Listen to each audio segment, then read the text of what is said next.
Thank you, Madam President. Are you there? If you can be able to take that. We are working on modalities, yes, because we know there are the special rapporteurs that also deal with the same.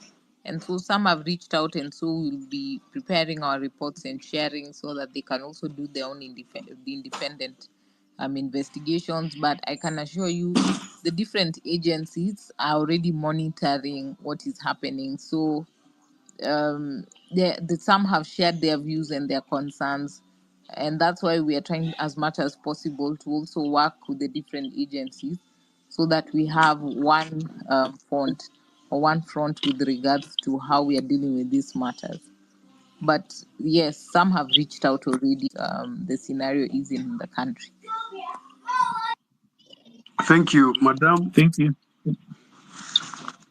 Thank you. ARN, I hope your question has already been answered. I want to invite Daniel. Daniel, can you hear me? Yes, I'm hearing you. Good evening. Kindly proceed. Yes, Good evening. I have two questions. And my first question is this. I was asking about, as tomorrow, we are protesting tomorrow. We know you have some politicians who are planning to disrupt our protest so that they may look ugly. What are the steps or measures you as law officer of Kenya have taken to avoid that case? And another question. This question I wanted to ask for many days, but today I think it is the right time to ask because I see Dr. Miguna here. There was an issue that was raised by Miguna on Twitter concerning the killings that happened in Githurai. And he challenged the Law Society of Kenya and other agencies about investigation, you to take out investigation, and even said that many people were killed, almost 400 people, and they were criminated in Kahawa barracks. Can we get that clarification? And if it may be, you may invite Dr. Miguna to give us clarification, because that question has been hitting me for many days.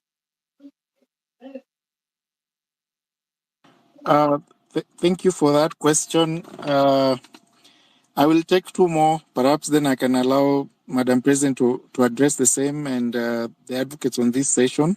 Hello, can I go on? Kobe. Yes, thank you. Who's speaking? Kevin speaking. Please proceed. Thank you for the opportunity. Mine is simple and straight. We witnessed abductions going on, and we talked about it, but it seems there's no action being taken. Recently, I've seen a clip, somebody being abducted with the police who are in civilian attires, and some are guarding them in a uniform. What is the Law Society doing to curb this? Because I say we keep talking and then there's no action. Like, I mean, we're not a banana republic. Thank you.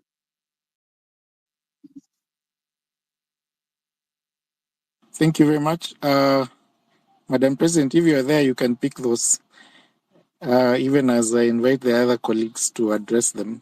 Let me pick this one and then the other colleagues can answer. Now, with regards to what we are doing, we picked up that complaint and we had moved the court with regards to some of these complaints, but also we'll seek to move the court further in terms of issuing declaratory orders with regards to what is happening. Because we have sought habeas corpus, but unless we're able to identify the name of that individual, then we can seek for the court to demand he be produced before a court of law and either is charged or released. The other option would be to seek for a declaratory orders for the courts to pronounce themselves, particularly on the kind of abductions that are taking place in this country.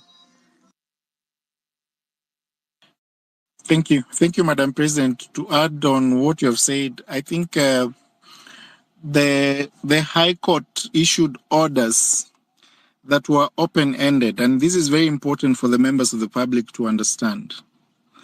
These orders are not limited to the initial habeas corpus and the initial abduction petition that the Law Society did. It's very important to note that the Law Society did habeas corpus application. A habeas corpus is a production of the individuals who have been disappeared, who are not able to be found in police stations, but who the members of the public know were actually abducted by police officers. And in those several suits that we filed in petitions that we filed in court, in one of them, Honorable Justice Mugambi directed that the individuals who were arrested at the time they were 13, any other future arrests. So the order was open-ended to include any future arrests, that the police officers must do their duty. Remember, the Constitution provides for these things. This is not new under our Constitution.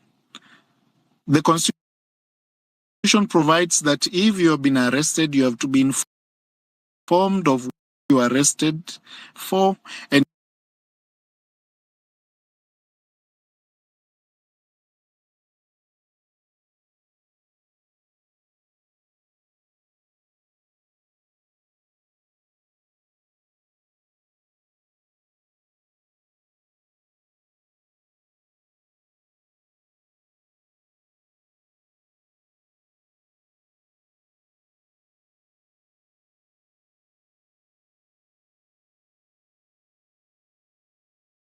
you have to be produced in court within 24 hours and charges read to you, and so that you can actually respond to those charges.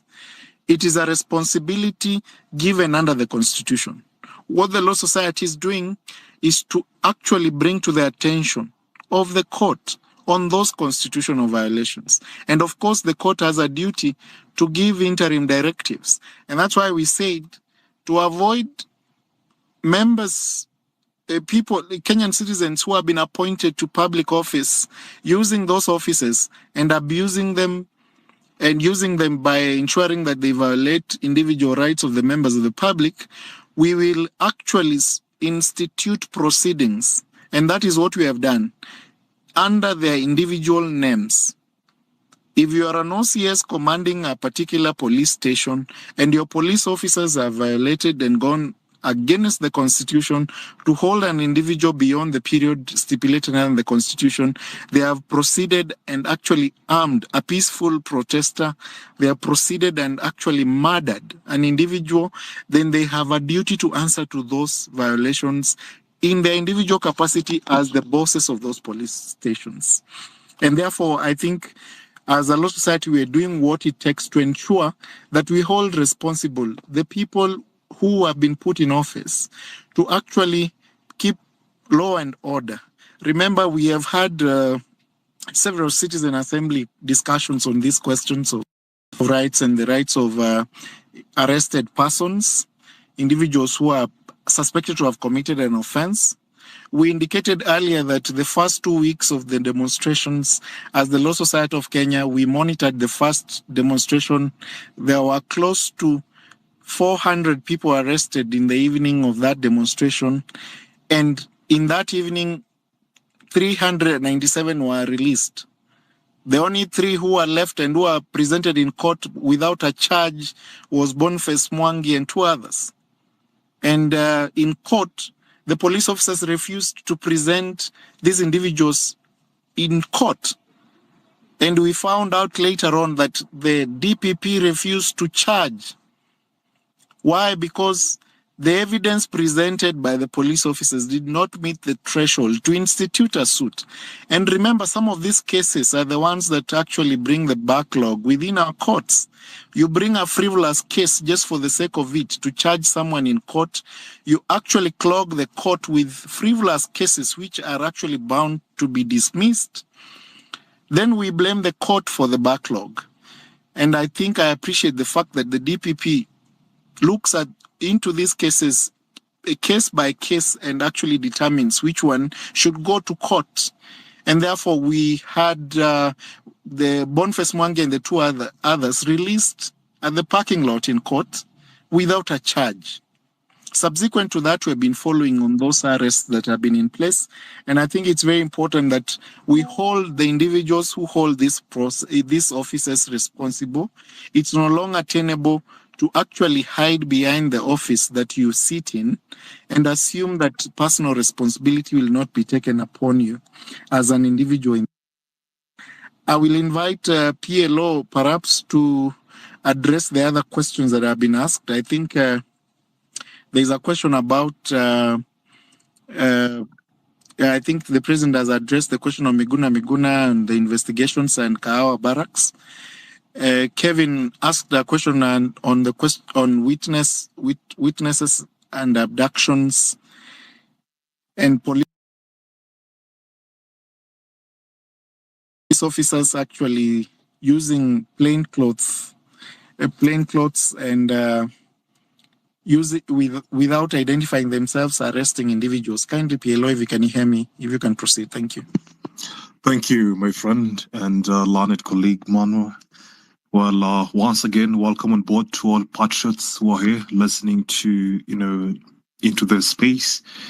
And I've been listening to a couple of questions, save for the one that you've raised, Manuel. There's this particular question on the use of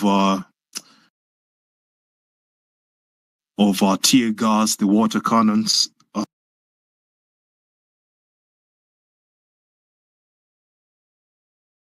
Based on the decision and the compliance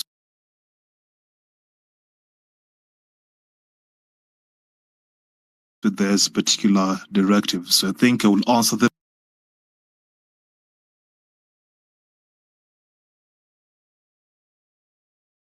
in quick succession, if you permit me a little latitude. So one, the other day, around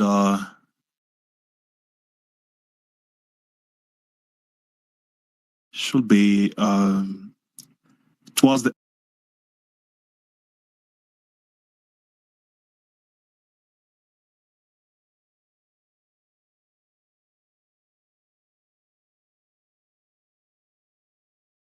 end of last month or early this month. So the High Court sitting in Malindi,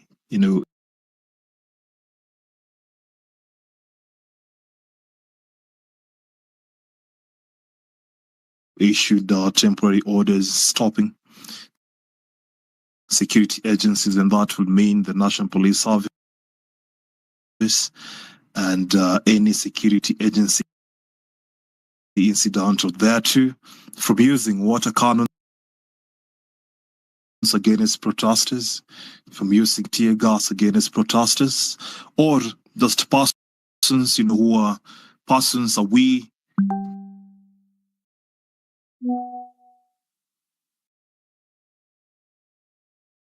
the people who are protesting against not just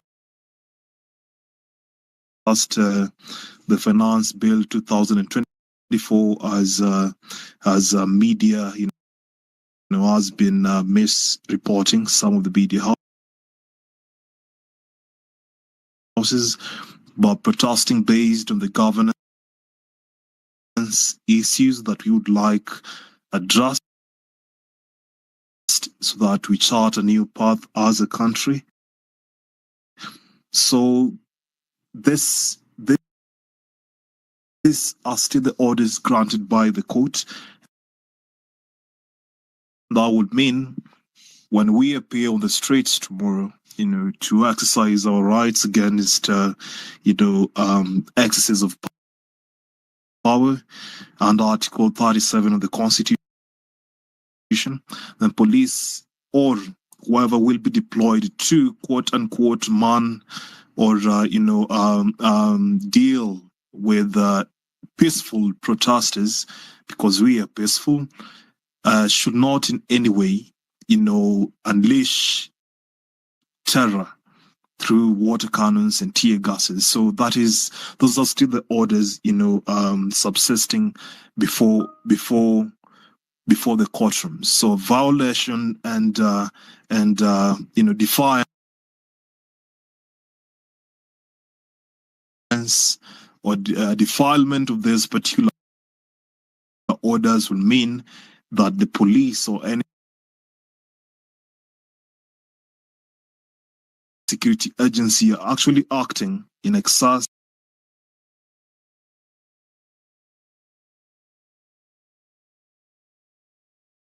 in contempt of court orders, and of course that would consequently warrant further actions against those who perpetrate such terror on the protesters and those who assemble technically to do that which they're required to do under, of course, the precincts of the law. So this other question on the dress code, for the identification for police officers. Well, the National Police Service, which is technically the umbrella, of different, organs or security agencies, including DCI, including GSU, including ATPU, including, anti-stock theft, and different, security agencies underneath the National Police Service, including AP as well. So they are governed by law, of course, first by the Constitution as the apex or the grand norm of laws in the country. Secondly, by the National Police Service Act and the subsidiary legislation and regulations thereto. And one most important thing that people do forget is about the National Police Service standing orders as of June 2017. So this particular standing orders, when you quickly go to chapter 31 of these standing orders, it talks about the dress code regulation. And I will move swiftly to standing order number 22 and chapter 31 of the National Police Service standing orders. So standing order 22 talks about plainclothes, officers. Of course, there's conduct of when are police officers supposed to dress in plain clothes and when a police officer is supposed to dress and identify themselves, as law established. So starting order number 22, I would just read it verbatim. It talks about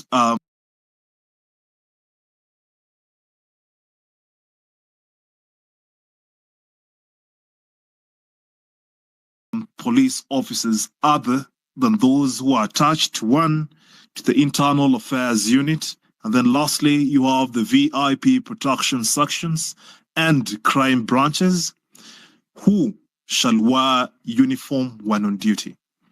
So that is the provision under, standing order number 22, chapter 31 of the dress code regulations under the National Police Service standing orders.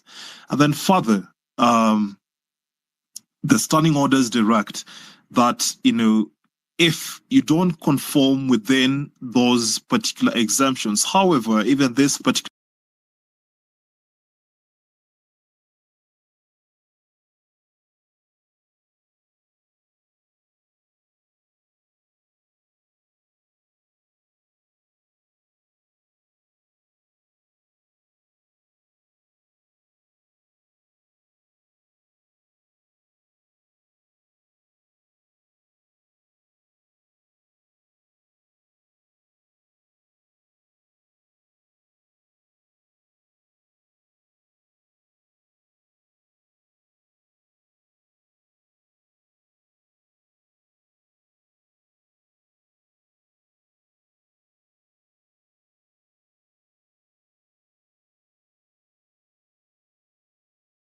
exemptions require special circumstances, and nowhere would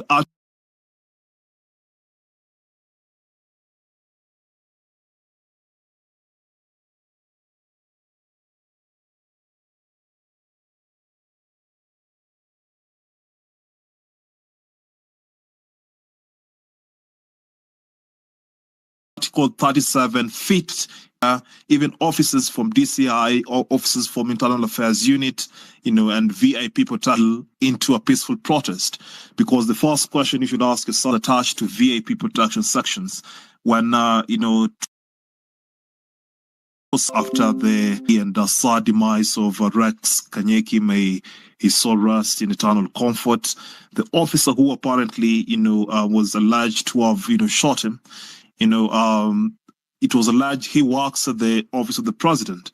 So what the office, I would assume, based on Standing Order number 22, works for the VIP protection, or maybe not, because when you look at OP and departments require different manning. Of course, there are officers who may be working at the office of the president around the house, but they just man either the main gates or the doors that lead to the offices of different persons who work at that particular building. So why would police officers within the VIP protection unit, within the internal affairs unit? So the bottom line here is that identification of police officers should be at all times, either if you don't have, your badge or ID or your service number, which is normally displayed, at the left, subscript of the respective officer, then you are only in defiance of the law.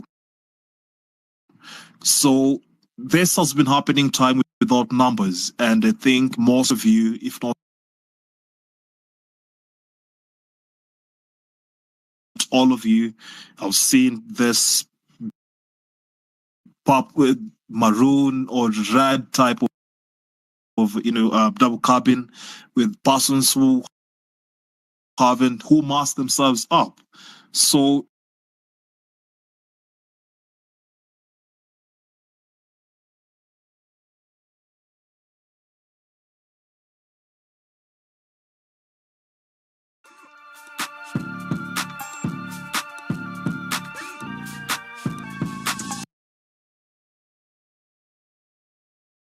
Yeah. So obviously what that means is that there needs to be then a reduction in the allocation to counties.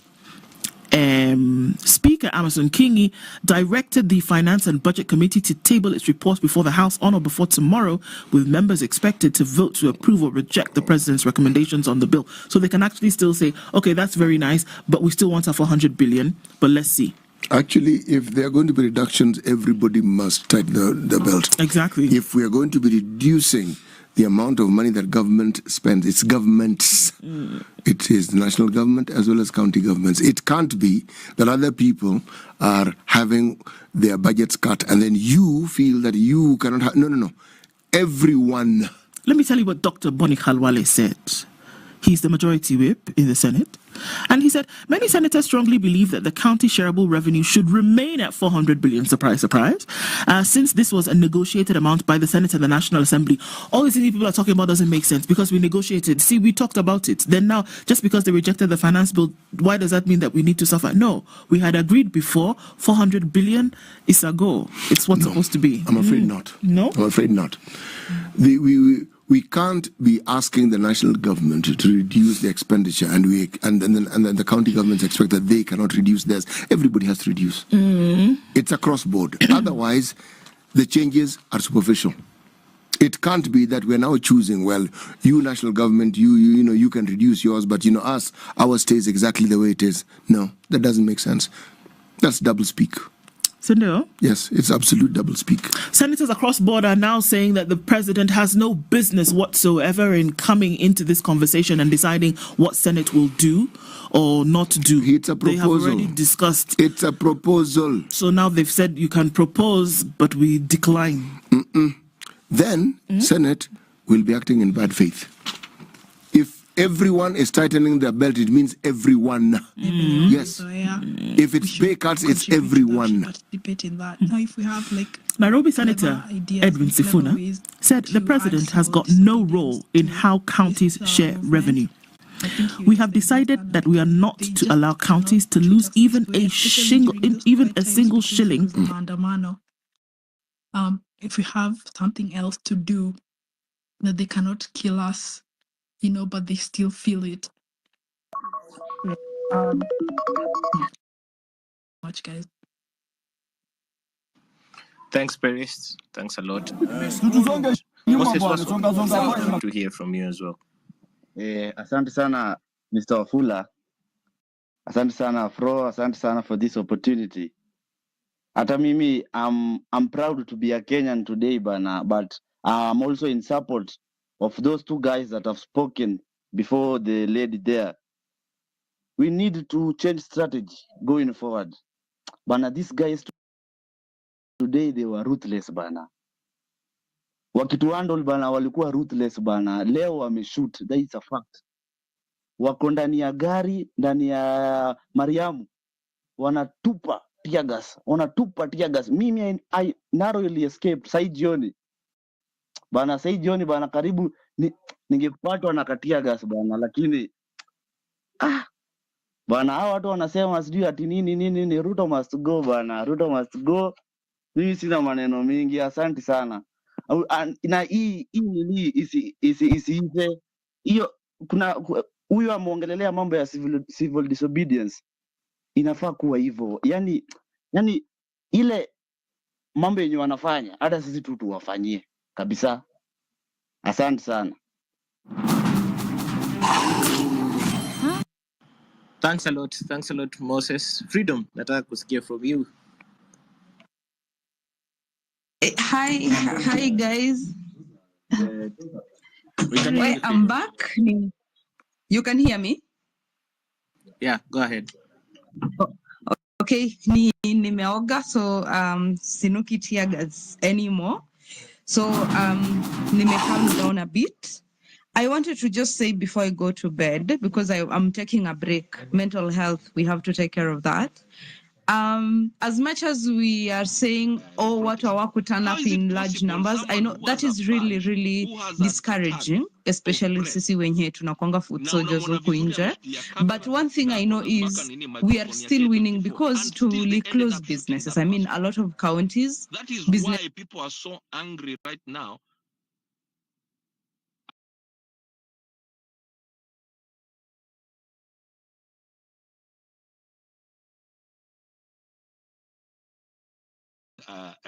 The protest. How is it possible someone who has a badge, who has a tag of press, na unamwona vizuri ameshikilia kamera na akona mpaka microphone ya K24, and still they ended up shooting that person? That is why people are so angry right now. Hatutaki historia because Ruto is not even speaking. The president is not even speaking, is not even condemning. Then that means that this guy does not even care. And ndo maana hata tukisema Ruto must go. I've heard someone here saying that atiana shida na Ruto. Let me just state here, niko na shida na president. I have a problem with a person who cannot take accountability. If you cannot take accountability for lives that have been lost, for people who have been injured, we do not know if this lady will be able to walk, and is there just keeping quiet, hakuna kitu anasema. He's a useless leader and he needs to go. I've seen police officers beating people in churches, wanafukuza, beating people even in hospitals. Someone has gone to the hospital, you don't know even if this person has a terminal illness, ati anakuja na kutoa kwa nini kwa hospitali akisema ni protester. Since when did those illiterate police officers watu wa D+ na D- na E become doctors? Someone has gone there to ask for, to seek for medical attention. Alafu mtu unakuja unapigwa ukiwa ndani ya nini hospitali. If Ruto cannot address this thing, if Ruto cannot address any of these atrocities, any of these bullish, or rather the bullies that are bullying other citizens in the name of police officers, they have been overpowered, they're overstepping their mandate, and they're overstepping their, they're just doing everything with impunity. If Ruto cannot condemn that, if Ruto cannot speak about that, then he has no place to be in that presidential seat. Anafai kuenda.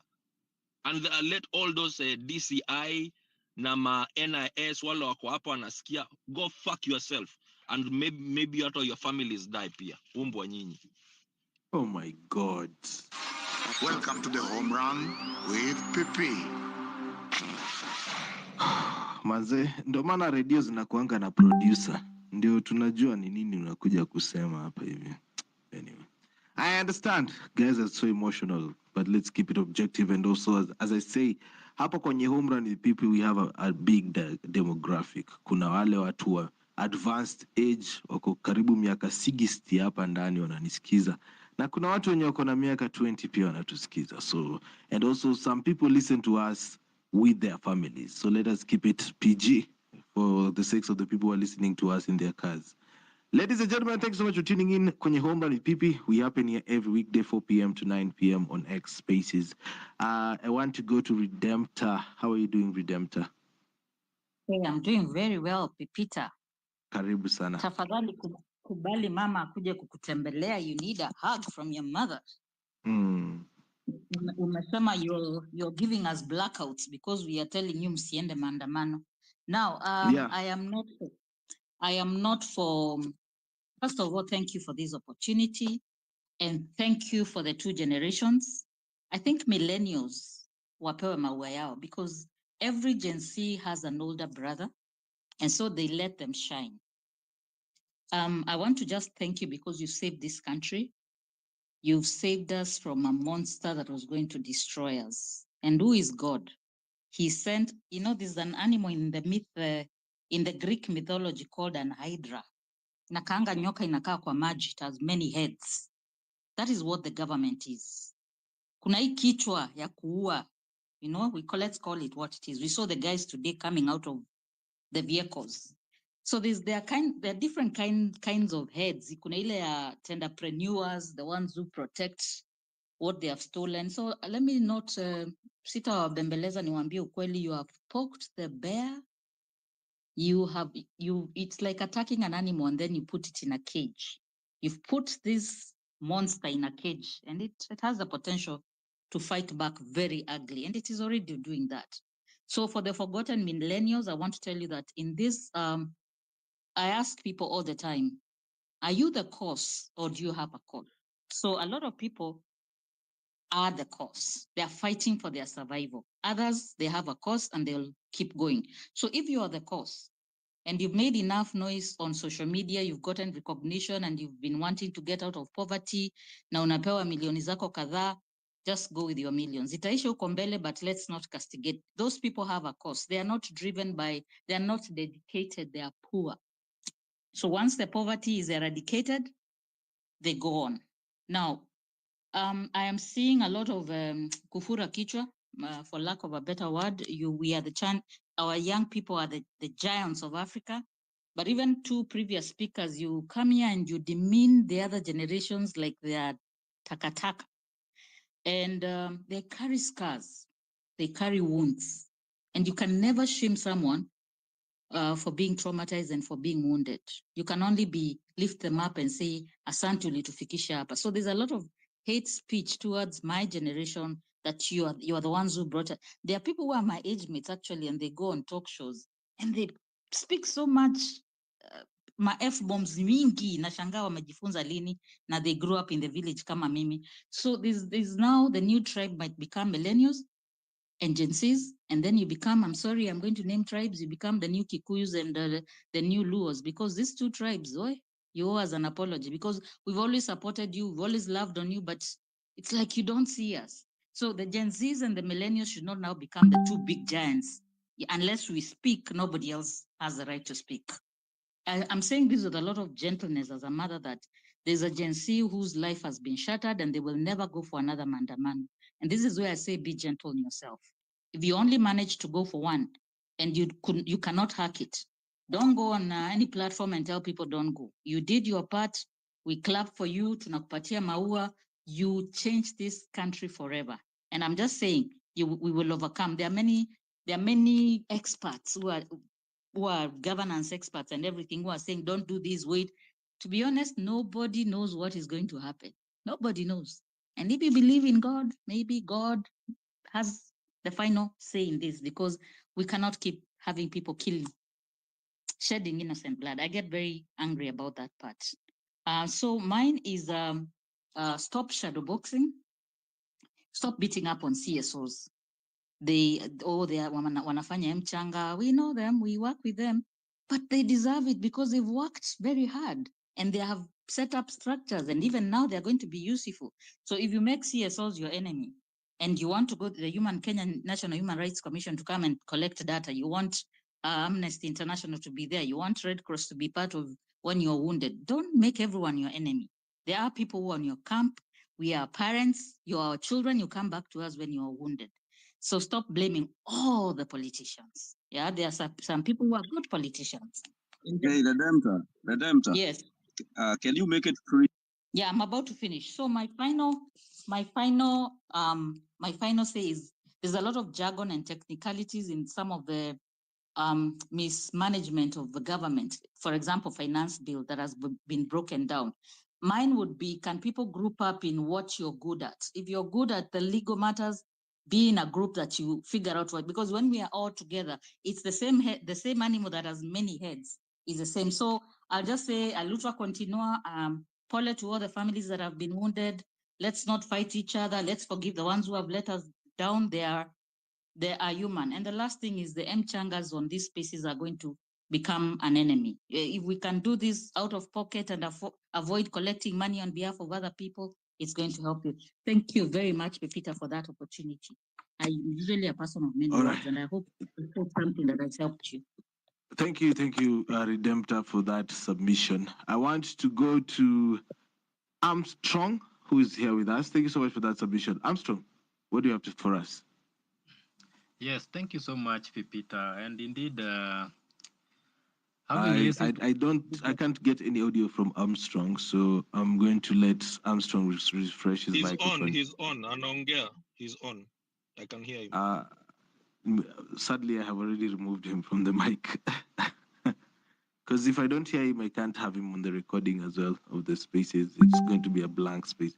So yeah, request it right back. I'm going to bring you back because of that. Yeah, so Armstrong is going to come in. I'm seeing Okonkwo is in the building. I'm going to go to Okonkwo, and also, of course, I'm going to add more speakers as you're going. Now I can hear you loud and clear. Talk to me. Pepita, can you hear me? Yes, I can hear you. Anitra Ngoza. I was talking to Armstrong. Yes, I can hear you, Armstrong. Okay, thank you once again. And perhaps having listened for a while, I can say I'm not very happy with a few speakers when you wameongea hapo before.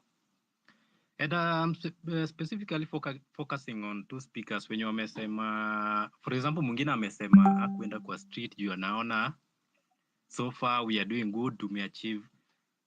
And I want to tell you one thing. We haven't achieved anything yet. If you think that dropping of the finance bill to 2024 was an achievement, bro, you are wrong.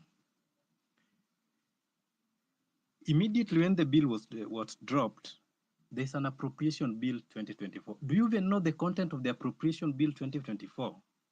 For you to say we have achieved, now you can relax. Do you even know? Have you even gotten access to the appropriation bill? Do you know the dangers of having an appropriation bill instead of the one that is passed and debated by the parliament? Let me shock you. An appropriation bill, when it's used, there is almost virtually no kitu kama hiyo scrutiny, whereby it's not debated as much, and you cannot even know the content as per se. Which means the bill we are using now, the appropriation bill 2024, may still contain whatever we didn't want in terms of expenditure, where the money is going and everything, and even the content which you don't know. So just by getting a finance bill dropped does not qualify as an achievement, so that you can relax, you can say, okay, now we are not going to the street, it's not worth it. Secondly, in the fact, I think that I should dedicate my life to this thing called civic education. It seems many people don't even know what the Constitution holds, even the content of the Constitution. I don't know if it's by design or by nire, but we really need to do what is called civic education, specifically the constitution, because people don't even know their rights.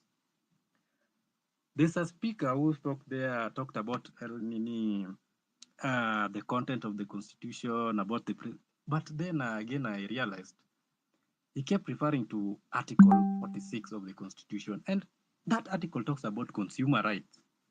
It's not even related to the presidency.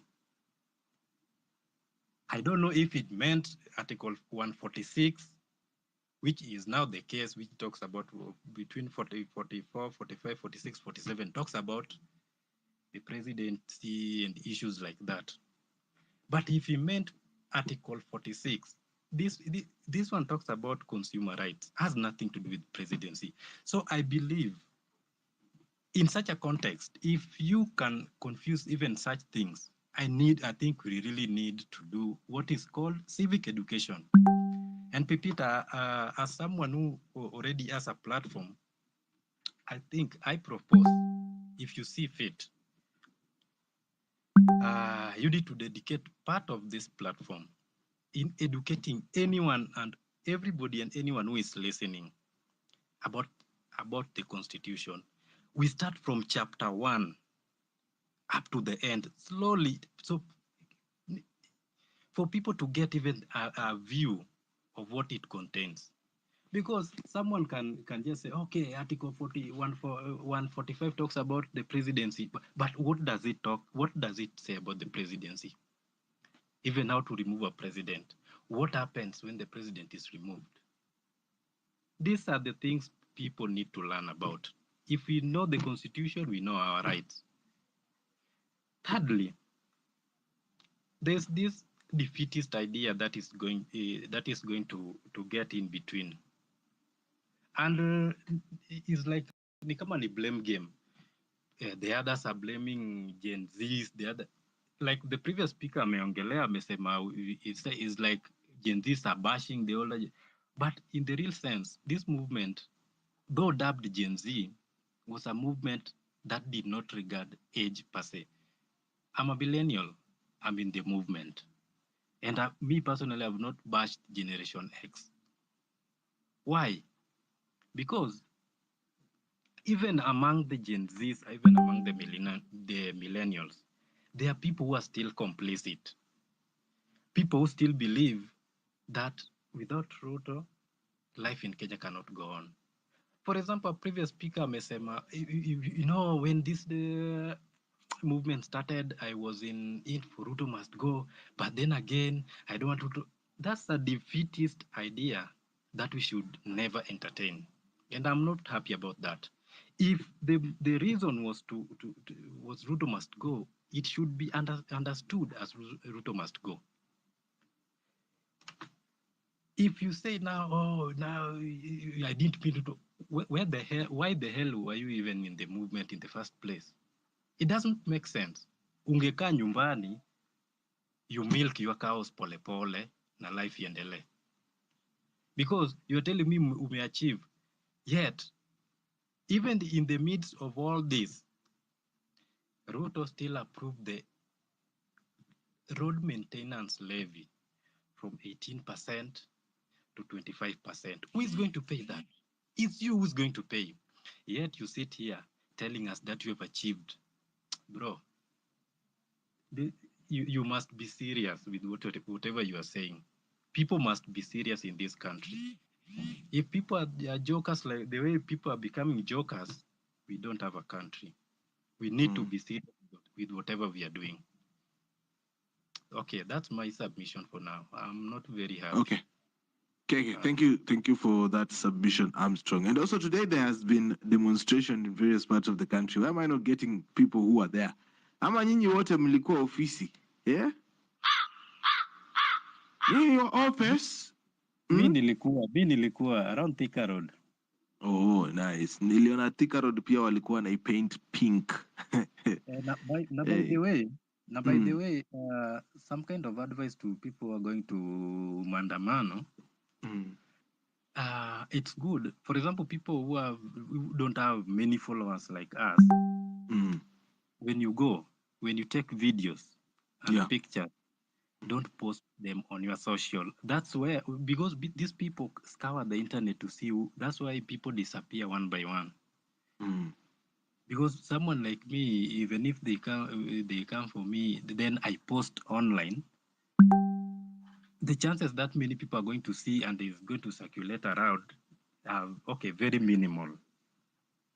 So for small guys, please keep those video for later. For now, when things are still hot, please just keep them on your phone for your own security, because what do they scour the internet, plus people can sell you out.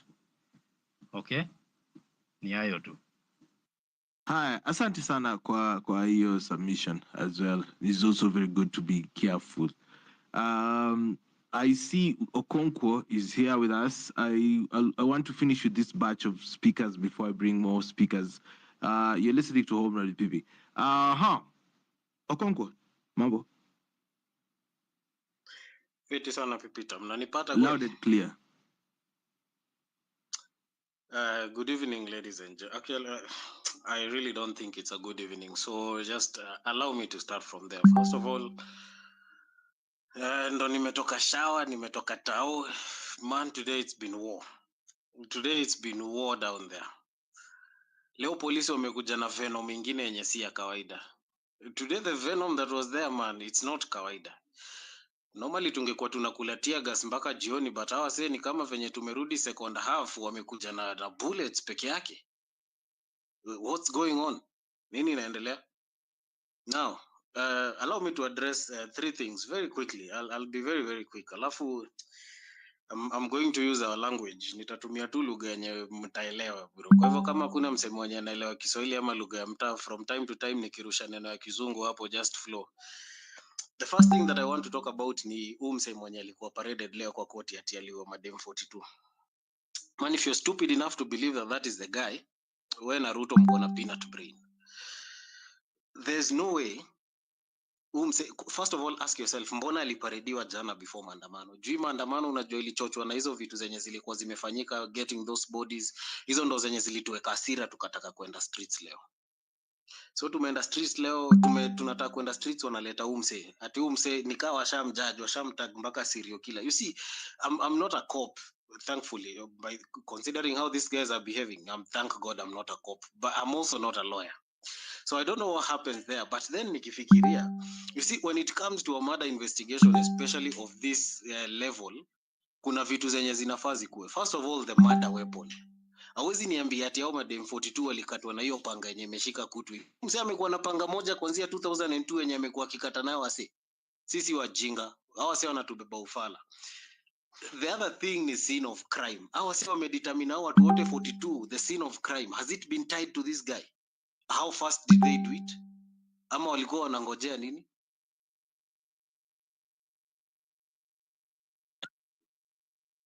Jua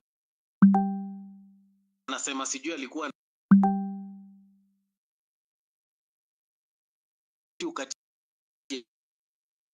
have they to the victim? Is it me Na or msiniambie Okonkwo hizo ngodha mbili unakata? za red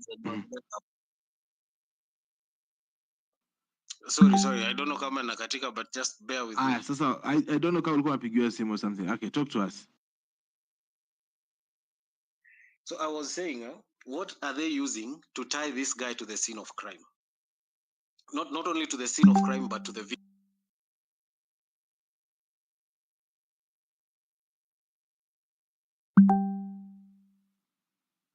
I don't know if you guys can hear him. Okay. Kidonomics, can you hear anything? Network. I can't hear him. I think the network issues. Okay. Okonkwo Sonko. Oh boy. Oh. I hate removing people from the mic when they're talking. But Okonkwo Sonko, I want you to request the microphone right now. I'm gonna pause the show and play the jingle. While I'm playing the jingle, you can request the microphone and come back to the mic and talk to us. Yeah, so you're listening to Home Run People, ladies and gentlemen. You're now listening to MC Pipita on Home Run with Pipi. Okay, I don't know if Okonkwo is able to hear me, but I'm saying, Okonkwo, if you can hear me, request the microphone uendelee na sisi hapa hivi. Alikuwa anaongea kuhusu, for those who don't know, the bodies that were picked at Mukuru kwa Njenga, fastest investigation in Kenyan history. 7 hours. The suspect was arrested at 3 a.m. and by 10 a.m. he had confessed. He liked beautiful women. I was laughing with my friend in the morning about that. Because hata venye majamaa alikuwa anasoma hii kitu alikuwa anacheka. Yeah. What are you trying to insult our IQ or something? Yeah. I don't know if Okonkwo can get me. It takes long before we can wait more. Yes. As I was saying, we have to also have something that you're about. Okay, that is, for right now. I'm talking about registration. We need to be registered. Yeah, in both as an identification card and also as a voter, because we need that in the near future.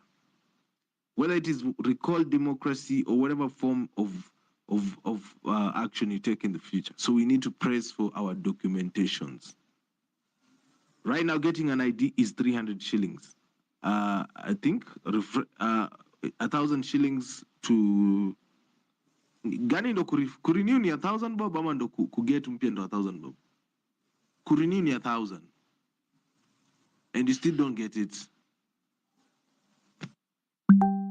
Una renew ID na 1,000 bob na bado we get.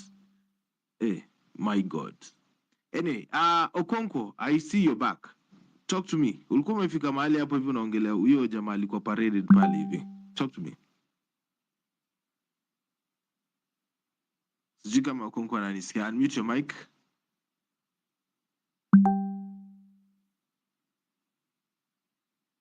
Hala. Kitonomics, if you can hear me, go so that I can refresh my microphone.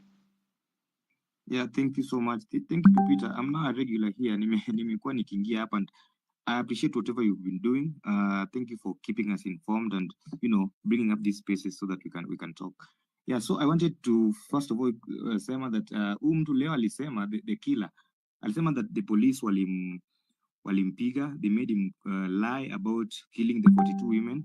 Sijui kama mmeona hiyo, but he said that alipigwa, they forced him to actually lie about killing the 42 women. So it was all a lie. Ilikuwa uongo. Then today's demonstrations were powerful. They were a powerful display of unity and determination, because we saw countrywide demonstrations, because niliona Kisii, Bungoma, Busia, Nairobi, like Kitengela, like everywhere.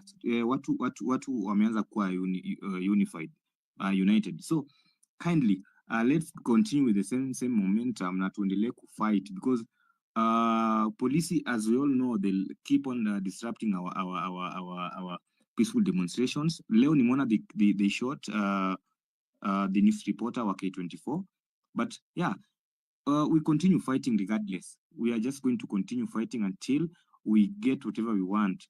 Leo tumeona they were not even using the tear gas canisters. Walikuwa wanatumia the bullets, live bullets sana. A lot of bullets zimeokotwa chini. Then there's a CCTV footage that I saw. Someone was just walking, akakuwa shot out of nowhere. Alikuwa anatembea tu akakuwa shot. So guys, as we proceed with our demonstration, because I know on Thursday bado tunarudi kwa streets, let's continue. Tusitembe moja moja. Let's work in groups, and yeah, let's not be afraid. Mtu asikuja hapa tuzie uoga. Then I've heard someone saying that kitu ni Gen Zs. No, this thing it was just pioneered by the Gen Zs, but now it's for the Kenyan, the common Kenyan. It's for everyone suffering, because it's not only the Gen Zs that are suffering. Kila mtu anasuffer. Si ati Gen Zs ndio wanalipa tax. It's the millennials, na actually our parents ndio wanatulipia the fees, like wanapitia hii kitu. It's actually hao ndo wanabeba hii mzigo sana. So kindly, let's not relent, tuendelee ku fight for our rights until the end. Then our hashtag, let's keep it burning. Yeah, today I didn't want to talk much, but I just wanted to tell you guys to continue with the same spirit of fighting, and mtu asituguzie tena uoga. Thank you so much, Pipita, and we appreciate whatever you've been doing. Yeah. All right. Thank you, Kitonomics, for that. Okonko, can you get me? Okonko hadi tunampigania bwana Mike wapi? Wenyewe watu wakwenda wakikukataa. Faith Ken, how are you doing? I'm good, Pipi. Can you hear me? Yes, I can hear you. Talk to me. Okay, thank you so much for the opportunity, and you're doing a very wonderful job. May your people reward you, or may the nation reward you one day. So, straight to what I wanted to say. First, I've realized that we focus so much on, I've seen on previously before today's protest, stories came up that of the funding, people are being funded.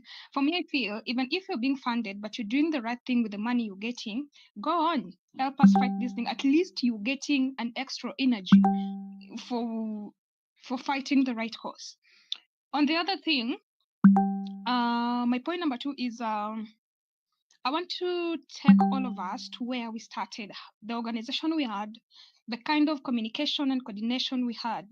You find that everything was organized. We started by rejecting finance bill, and on the rejecting the finance bill, we had like a calendar of events. We had contacts. We said on this day, we are calling all MPs. We're writing messages, tunatuma salamu. After that, we had every Sunday, occupy churches. On Occupy churches, we had every Tuesday and Wednesday, we knew it's Maandamano Day.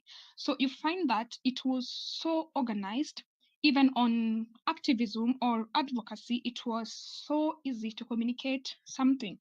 But you find that even on today's protest, kuna posters za Ruto must go, kuna zingine za recall MPs, kuna zingine so personal, So I feel we have lost direction and we are divided, we are no longer united.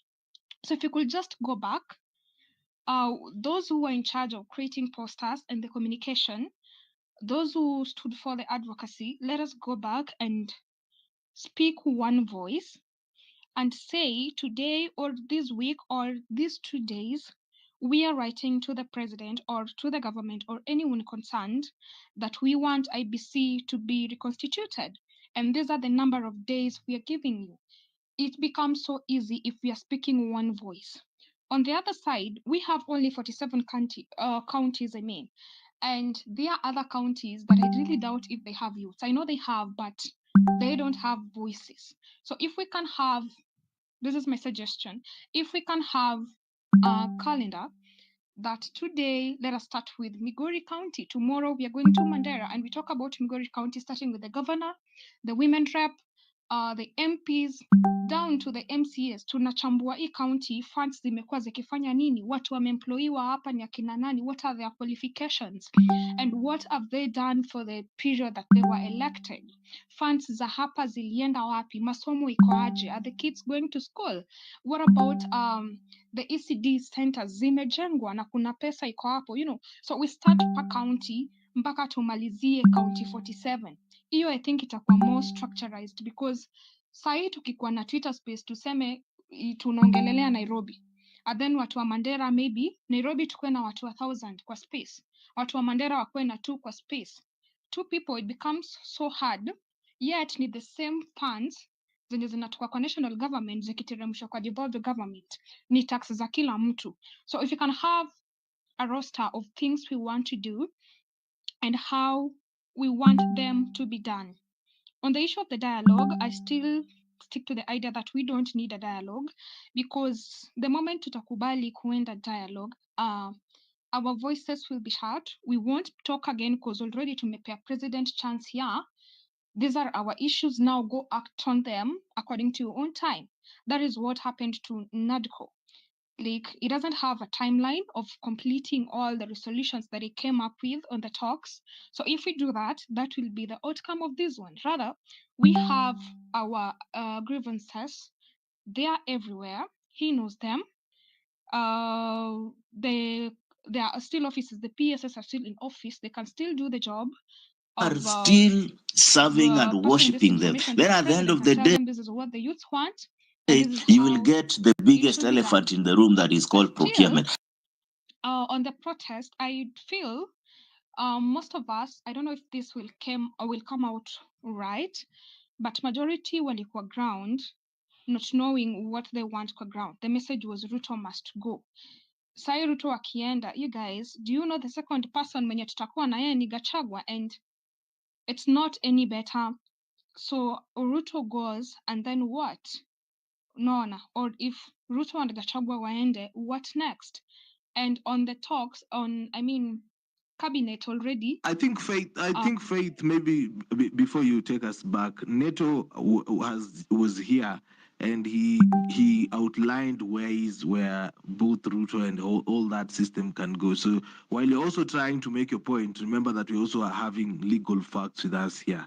We have been given 3 ways of getting both Ruto and the deputy president out. So yes, so while you're also making your argument, I like it when you're making your argument also to be informed of the fact that you're also informed here. Thank you so much. I had Neto speak, but what I was saying that before today, most of the people on the street not knowing, the message was Ruto must go. So, why nimepotea hata what I wanted to say.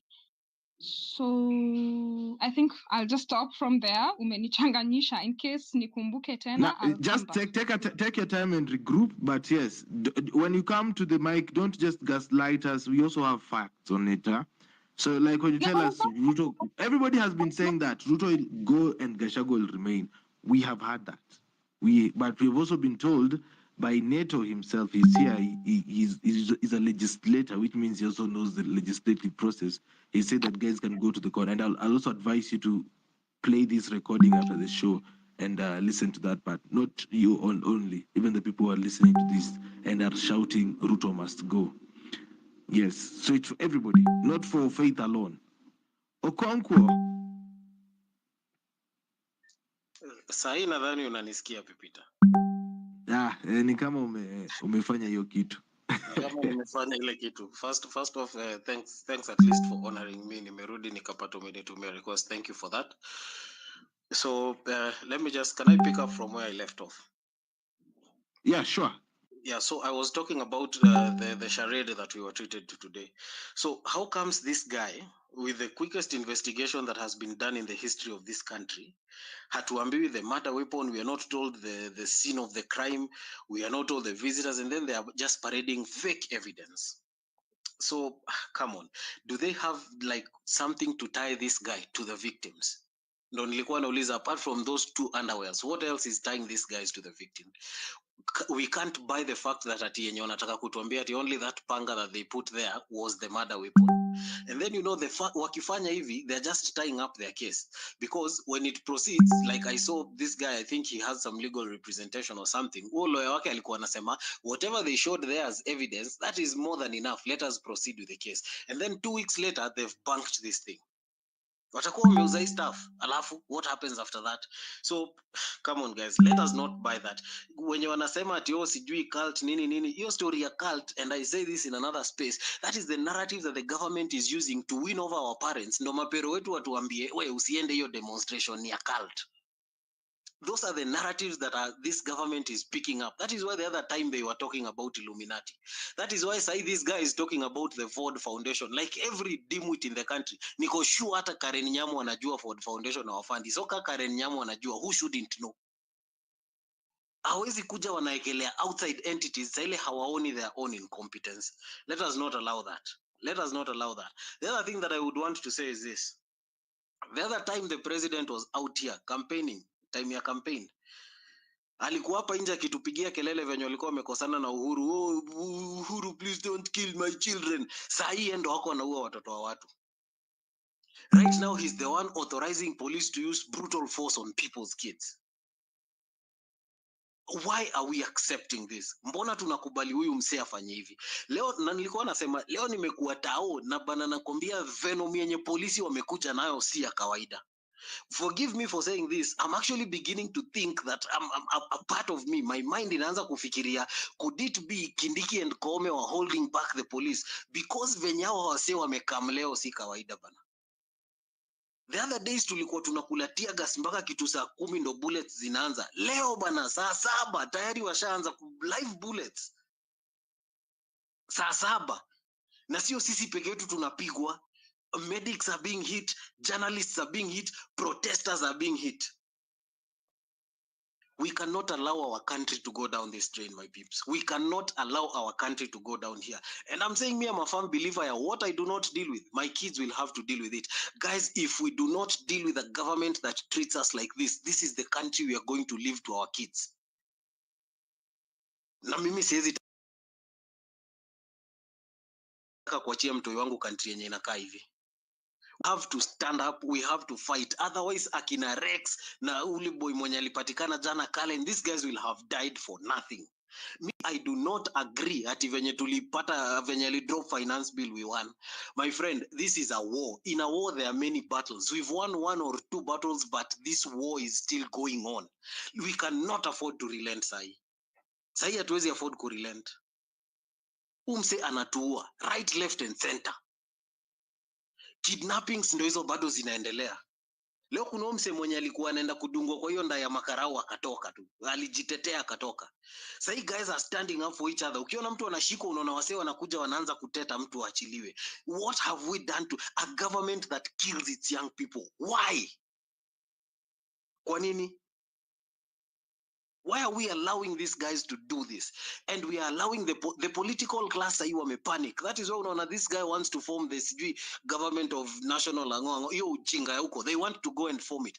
Ruto was swearing. Hii serikali haitakuwa ya nusu mkate. Ruto would rather govern with his wife as vice president kushinda eke mtu mwingine. But right now he's calling the Railas and Kalonzos of this world to the table. Sahi wanataka kupatia model kama kina Joho cabinet positions.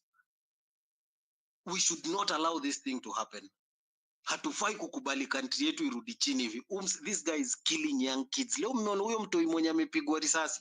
Mi bado ninaumwa na ile story ya ule kijana wa Kenya School of Law mwenye alishikwa. That guy was narrating that boy is clearly traumatized.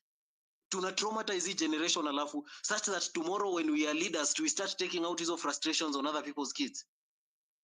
Banacha nikwambie mambo ni mviringo, and what Ruto is doing to us, it will come back to his children. That one we cannot agree. Finally, let me say this. In war, hata hiyo yenye inafanyika kule Ukraine, hiyo yenye inaendelea kule Israel and where, there are 2 places that are considered sanctuaries zenye hatufai kuingilia. Hospitals and churches. Today, that sanctity has been violated in this country. Wameenda Bliss pale CBD wakatoa wate kwa hospitali. Na wamekuja kwa kanisa Nakuru, wameingia ina church Nakuru, wameanza kupiga watu ndani ya church.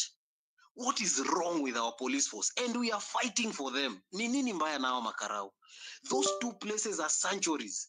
And right now wamefika even to the places of shooting journalists. Na wase wenye wanashutiwa hata hawana shida. A journalist just with a camera, they are shooting randomly. Huyo kijana mwenye ameshikwa kwa hiyo CCTV, he was running away from them, a shot to the head. Huyo mtoi sijui nini. What happens?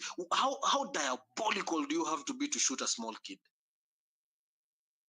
My cry is one. This is the battle cry. Forward ever. We cannot allow our government to do this. Tusikubali nchi yetu iende huko wenzangu.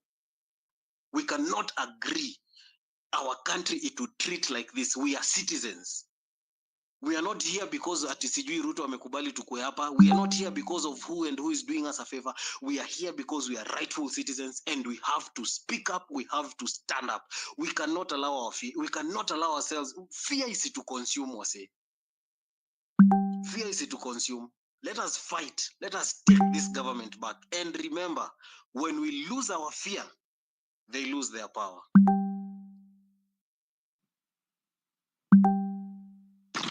You're now listening to MC Pipita on Home Run with Pipi. Thank you for that submission, Okonkwo. That gets us to exactly 8 p.m. East African time. You're listening to Home Run with Pipi. We're now getting to our final hour of the show, ladies and gentlemen. Yeah. And of course, hapa hivi ndani kwenye Home Run with Pipi nawaambianga kwamba hii show yangu inakuanga imesapotiwa na wewe msikilizaji. Kwa hivyo ukipenda kazi nafanya pale hivi juu 0721948229 is the Tibja line. Right now, I want to continue with the conversation. I have an hour and a couple of requests. I'm trying to see if I can handle as many requests as possible. So also write your comments down into the comment section of the spaces. I see athlete amekuwa hapa hivi akishinda akiweka emojis while we're having that submission from Okonkwo. Athlete, talk to me.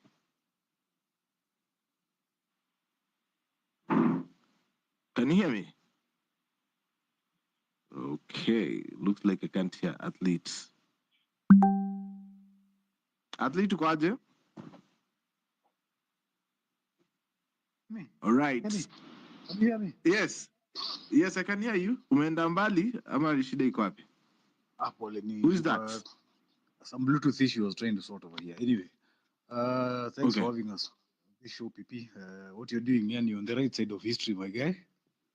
We can only say shukran. Now, this is what I want to say. Kabisa.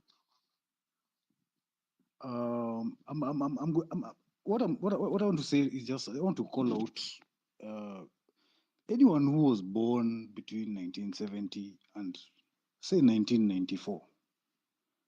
This thing for ati tumeachia Gen Z kila kitu now it's gotten to a level where first of all by the way, I don't even know why I forgot to say this, Ruto must go. He just must go. There's no hakuna stories za kuongea sasa. It's beyond that now. Yeah, so what I was saying is I think now we are starting to look like cowards, especially Gen X and Y. We can't leave this to a bunch of young kids who are just starting to build a future. Alafu ati ndio wana mogo kwa street bana. No, it's good. I remember, was it a week ago or 2 weeks ago? There's a guy who had posted a video on TikTok saying the way ati watoto wetu kwa street na mkiwaua sasa next time sisi tutakuja. Next time imefika. Yeah, that's all I'm going to say. Hapo sasa. Next time imefika. Welcome to the home run with Pipi.